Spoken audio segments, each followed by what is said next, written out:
સુરત નવી સિવિલ હોસ્પિટલના સૂત્રો પાસેથી મળતી માહિતી અનુસાર ઊન વિસ્તારમાં રહેતો પરિવાર ગેસ સિલિન્ડર બ્લાસ્ટની ઘટનામાં ગંભીર રીતે દાઝી જતા સારવાર અર્થે સુરત નવી સિવિલ હોસ્પિટલ ખસેડવામાં આવ્યું છે.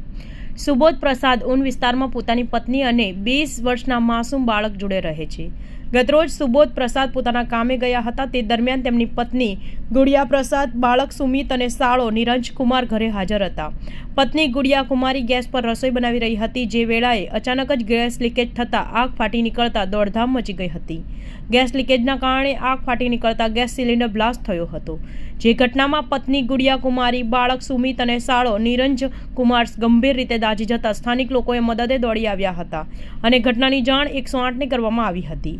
108 એમ્બ્યુલન્સ મારફતે ત્રણેયને સારવાર અર્થે સુરત નવી સિવિલ હોસ્પિટલ ખસેડવામાં આવ્યા હતા, જ્યાં 3 પૈકી 2 વર્ષના બાળક સુમિતની હાલત અતિ ગંભીર હોવાનું જાણવા મળે છે.